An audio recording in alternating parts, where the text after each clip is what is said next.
Night வந்து ஏதாவது tiffin item செய்யலாம் அப்படிங்கிற மாதிரி தான் பிளான் பண்ணியிருந்தோம். அதே மாதிரி வீட்டில் பார்த்தா வந்து ராகி சேமியா, அதுக்கப்புறம் நார்மல் சேமியா 2மே இருந்தது. சரி 2லேயுமே வந்து கொஞ்சம் கொஞ்சம் பண்ணிக்கலாம். ஏன்னா எங்கள் வீட்டில் வந்து நான் ராகி சேமியா சாப்பிட மாட்டேன். அந்த அளவுக்கு விரும்பி சாப்பிட மாட்டேன். அந்த ஒயிட் சேமியா இருக்கும்ல, நார்மல் சேமியா, அதுனா கொஞ்சம் நல்லா சாப்பிட்டுக்குவேன் நான். அதனால் ராகி சேமியா கொஞ்சம், இந்த மாதிரி வெள்ளை சேமியா கொஞ்சம் வந்து நம்ம பண்ணிக்கலாம் அப்படிங்கிற மாதிரி நைட் டின்னருக்கு வந்து பிளான் பண்ணியிருந்தோம். அம்மாவுமே வந்து காலிஃப்ளவர் கொஞ்சம் வாங்கிட்டு வந்திருந்தாங்க. பூவுமே நல்லா ஃப்ரெஷ்ஷாக இருந்தது. சரி அதில் வந்து நம்ம கொஞ்சம் சில்லி போட்டுக்கலாம்னு சொல்லிட்டு காலிஃப்ளவர் சில்லிக்குமே வந்து மேரினேட் பண்ணி வச்சுட்டேன். மோஸ்ட்லி நம்ம வீட்டில் பார்த்தீங்கன்னா இந்த காலிஃப்ளவர் சில்லியோ சிக்கன் 65யோ அந்த அளவுக்கு பெருசாக வந்து பண்ண மாட்டோம். எப்பயாவது ஒரு நாளைக்கு தான் பண்ணுவோம். நம்மளும் இந்த மாதிரி சிக்கன் 65 மசாலா சில்லி பவுடர்லாம் வாங்கிட்டு வந்து வச்சோம் அப்படின்னா அது கிடக்கும் மாத கணக்கில்.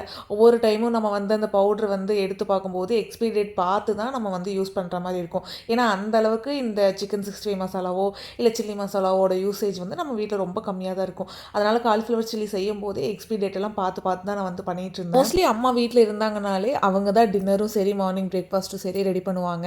சம்டைம்ஸ் எங்கேயாவது ஊருக்கு போயிட்டாங்க, இல்லை வந்து தங்கச்சி வீட்டுக்கு எங்கேயாவது போயிட்டாங்க அப்படின்னா தான் ஃபுல் டே நான் வந்து சமைக்கிற மாதிரி இருக்கும். இல்லைனா மோஸ்ட்லி வந்து அம்மாவே எல்லாமே சமைச்சிருவாங்க. வீட்டில் அம்மா இருந்தாங்கனாலே அந்த அளவுக்கு வேலை வந்து நான் செய்யவே மாட்டேன். மோஸ்ட் ஆஃப் த டைம் வந்து அம்மாவே எல்லா வேலையும் முடிச்சிருவாங்க. எனக்கு வந்து அம்மா இருக்கும்போது வேலை ரொம்பவே கம்மியாக இருக்கும். ஊருக்கு போயிட்டாங்க அப்படின்னா தான் கொஞ்சம் கஷ்டமாக இருக்கும்.